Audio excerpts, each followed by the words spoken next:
The Withlacoochee River in central Florida begins in the Green Swamp and flows 132 miles northwest to the Gulf of Mexico. The last town it runs through is Yankeetown, Florida. It's an old community established in the early 1920s, and the town has kept its local quiet charm. In 2001, a pristine 417-acre property came up for sale, and the town of Yankeetown decided to preserve it for all. They called it the Withlacoochee Gulf Preserve. The preserve has a multitude of diverse ecosystems ranging from wetlands, salt marshes, pine and hardwood forests, streams, and brackish ponds. The Withlacoochee Gulf Preserve is an undisturbed piece of old Florida. A visit to the preserve is a must for people who want to fully appreciate the beauty of Florida's nature coast. Driving into the preserve, the first trail you'll come across is the Boardwalk Trail to Salt Pond.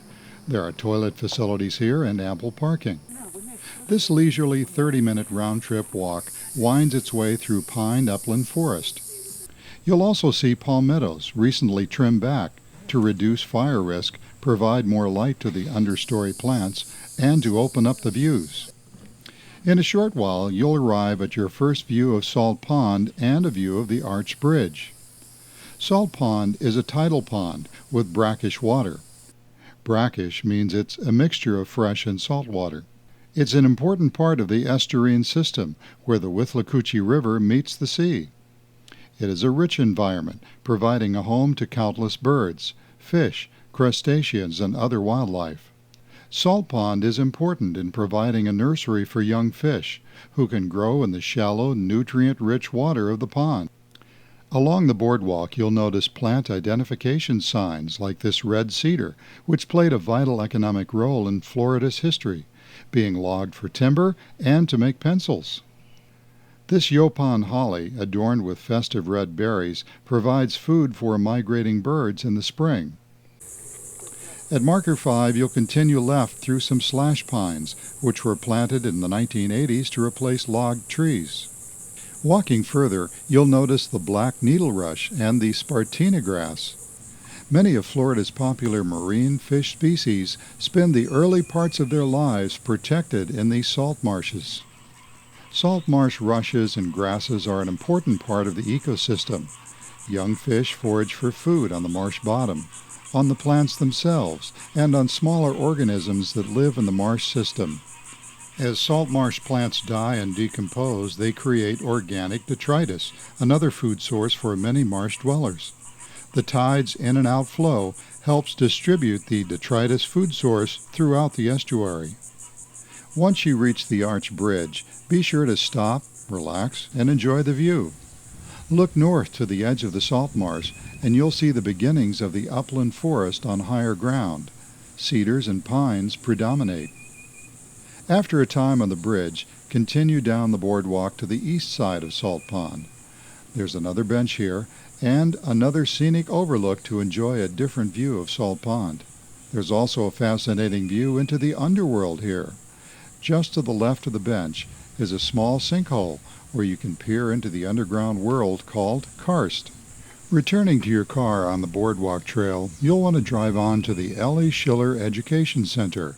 This 3-story building was once a private home. It has been transformed into a magnificent meeting place through hard work and generous donations from L.E. Schiller and the Felburn Foundation. Outside the Education Center is a butterfly garden with native plants. This garden provides our most beautiful species of insects a source of food and a place to deposit their eggs. On the opposite side of the Ed Center, you'll see another garden, which has been transformed from private swimming pool to home for native plants. To the left is a picnic area offering spectacular views of the marsh out to the Gulf. Inside the first floor of the Education Center is a breezy screened area with bathroom. It's a wonderful place for social gatherings. The circular steps lead to the second floor reception area, which boasts beautiful views of the marsh from its large windows. To the right is the main conference room with ample seating and a large flat-screen monitor for videos and computer presentations. To the left of the reception area is a small kitchen for hosting events, leading to another large room accented by a huge sunken fieldstone fireplace. In this area, you'll find our karst display. This educational and interactive display is fun for young and old, where you'll learn to enjoy the world just below you. Traveling up the circular staircase to the third floor is a beautiful sunny space currently unutilized. One possibility is a research library and meeting room. It should also be mentioned that both the second and third floors are accessible by one of the few elevators in Levy County. The Ellie Schiller Education Center is open during meetings and special events throughout the year. There are events for kids and adults featuring university professors and graduate students, astronomy clubs who generously set up their telescopes for an evening of stargazing, renowned scientists from Mote Marine Laboratory, state park rangers, manatee experts, and ecologists are just some of the many speakers who come to the preserve to help educate the public about environmental and ecological topics. From the Education Center, there are several walks and trails you can explore. One option is the Green Marsh Trail, which takes you along the marsh to the Boardwalk Trail. The Green Marsh Trail starts on the northeast side of the Ellie Schiller Education Center. Tall pines first welcome you, but you soon see the marsh on your left through the trees. Further on the right side of the trail, you'll notice markers for another large hole, revealing the underground world of karst. After seeing the Education Center's karst display, you have a better idea of what lies beneath your feet. Notice the karst debris on the ground as you walk. Karst rock underlies most of this area. In areas like this, rain erodes the soil and allows the karst to show through. When you reach signpost 4, a right turn will take you over to Old Rock Road, where you could walk back to the Education Center. Or you could cross over Old Rock Road to the Yellow Fishing Pier Trail. But on this walk, we're going to be staying on the Green Marsh Trail. As the path drops in elevation, the views open up on the left, looking out over the salt marsh to the Gulf. On this trail and many other places on the shore, you'll notice dead tree trunks. As young trees, they thrived in fresh water. These trees have died from saltwater intrusion, which is caused by a combination of sea level rise and the overuse of fresh water by an increasing population. The lower flow of fresh water allows more salt water into the marsh, causing these trees to die by saltwater poisoning. You'll see this evidence all over coastal Florida.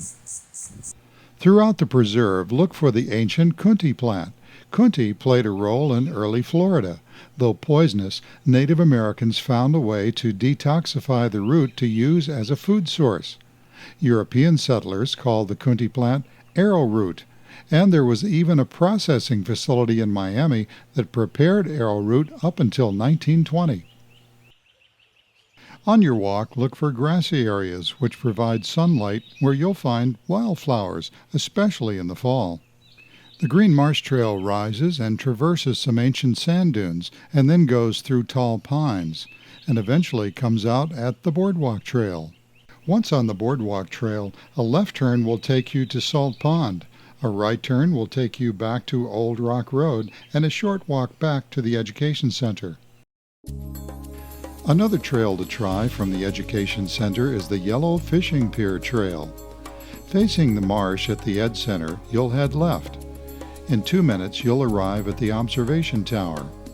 This 30-foot tower offers stunning views of the serpentine channels that wind through the salt marsh. As the tide rises and falls, the views change. The sparkling water lowers to reveal mud shores of the channel, where wading birds can be seen feeding. Ibis, roseate spoonbills, and herons are often seen here. On the western horizon, you'll see the Gulf of Mexico. At the base of the tower is a wonderful place to observe fiddler crabs. Fiddler crabs are prolific and are quite entertaining to watch, especially at low tide when they're out in force displaying and waving their distinctive large claw. They do this to attract females and to defend their territory. These crabs retreat to their burrows when threatened and when the tide comes in. Fiddler crabs are a vital part of the ecosystem of the salt marsh. They filter the water and also provide food for snook, redfish, birds, and raccoons. After your time looking around on the observation tower, you'll want to continue west on the fishing pier trail.